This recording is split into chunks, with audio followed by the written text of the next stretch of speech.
Buenas tardes, mi nombre es Cristian Romero y hoy estaremos revisando el lenguaje de señas italiano o LIS, Lingua dei Segni Italiana, como se pronuncia en el país, en Italia. Y vamos a estar repasando la línea histórica de esta lengua desde sus inicios, que se da a finales de 1880, hasta la actualidad. También vamos a estar revisando las diferentes variaciones que hay en las regiones de Italia, ya que este lenguaje aún no está unificado.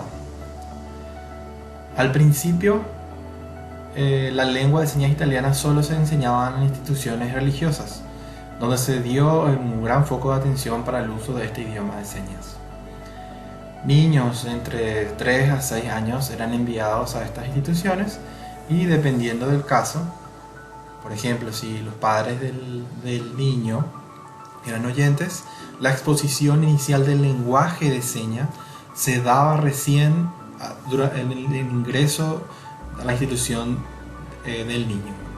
Sin embargo, si proviniera de una familia que pertenecía a la comunidad sorda, la exposición a esta lengua se daría de una forma más prematura gracias a los padres del niño. En adición, estas instituciones se conocerían como hoy en día se conocen como educación bilingüe, ya que al niño se le educaba o se le enseñaba tanto de forma escrita y oral la lengua italiana y el lenguaje de señas, LIS, lenguaje que podían utilizar en los distintos contextos sociales. Sin embargo, nuevas leyes fueron dadas durante el Congreso de Milán de ese año, y donde se oficializó el oralismo como el único método educacional, quedando el uso de lengua de señas removido, y aquellos educadores de lengua de señas también quedaron relevados de sus cargos y relegados a laboratorios donde enseñaban a los estudiantes pertenecientes a la comunidad sordomuda a realizar talleres de manualidades. No obstante, el lenguaje de señas italiano siguió sobreviviendo entre los estudiantes. A través de nuevas asociaciones prevaleció el lenguaje de señas italiano, y a inicios del siglo XX en Italia se formó el Instituto Nacional del Sordo.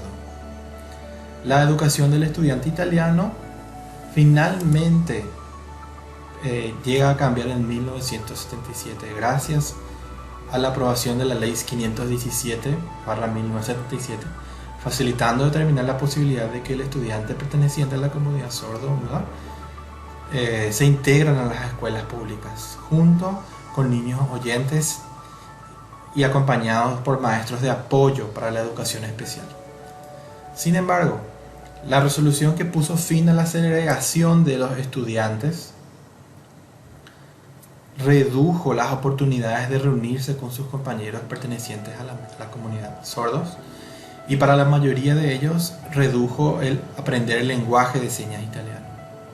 La creciente migración de estudiantes sordos hacia las escuelas públicas condujo a un empobrecimiento gradual de la lengua de señas entre los pocos estudiantes de la comunidad sorda que todavía no asistían a las instituciones, y que finalmente provocaron el cierre de las mismas.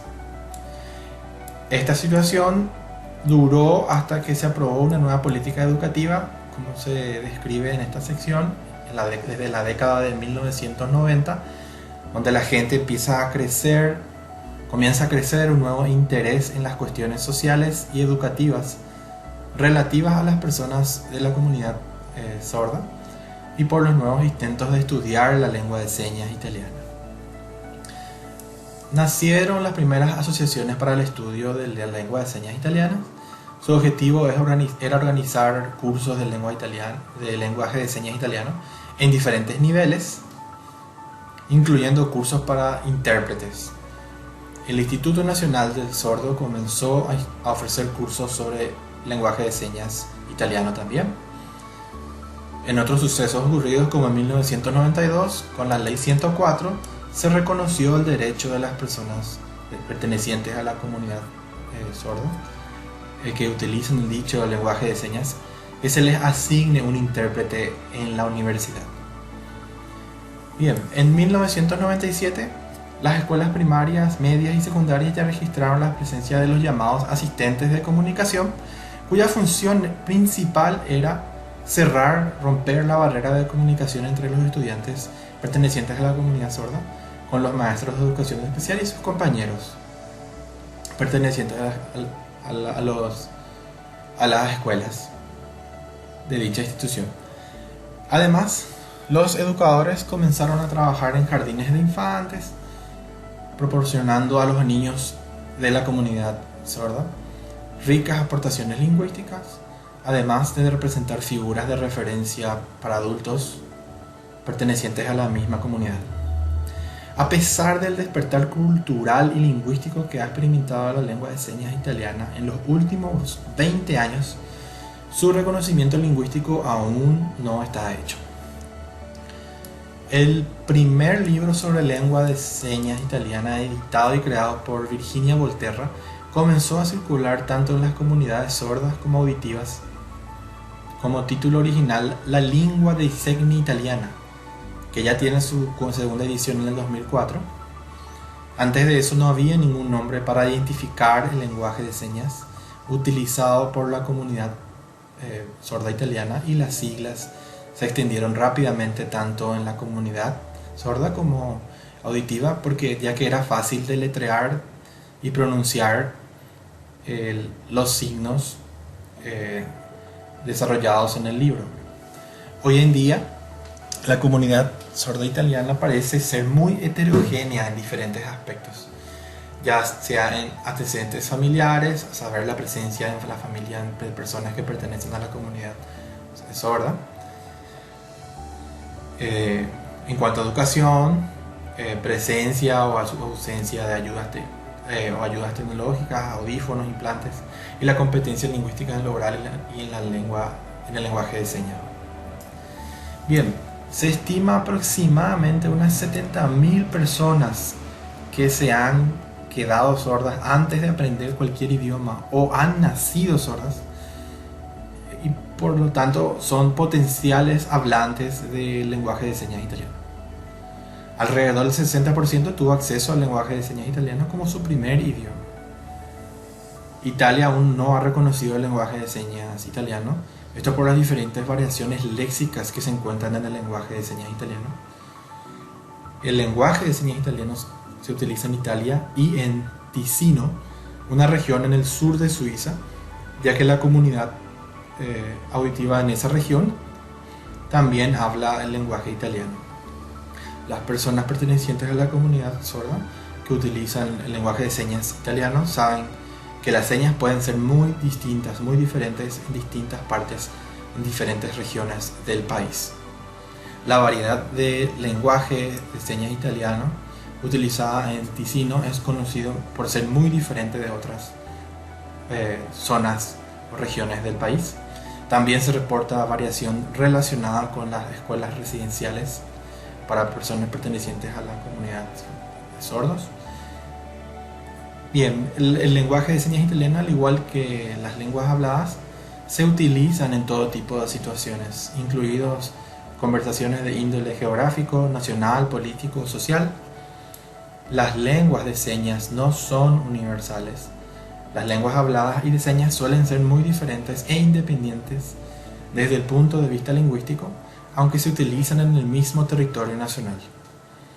Diferentes lenguajes de señas también pueden usar un signo idéntico, pero con diferentes significados. ¿Qué significa esto? Que, por ejemplo, en el caso de la lengua de señas italiana y la lengua de señas americana, como podemos ver en la siguiente imagen, la realización del signo es la misma, pero en el lenguaje de señas italiano significa Roma, mientras que en el lenguaje de señas americano este signo significa nombre. De la misma manera, diferentes lenguajes de signos tienen significados diferentes para expresar el mismo significado. Estos dibujos muestran cómo existen patrones relevantes muy interesantes en palabras relacionadas al producir las señas en el lenguaje de señas italiana, como la palabra hablar, por ejemplo. Se puede ver que está ubicada en la posición de las manos cercana a la cabeza, Al igual que la palabra conocer o conocimiento, son expresiones utilizadas en la misma región del cuerpo. Lo mismo escenario ocurre con la palabra padre, como se puede ver en esta imagen, y hombre. También cuenta con la misma expresión utilizada en la misma región del cuerpo, muy cercano, con la palabra ciclo y cambio, entre otros.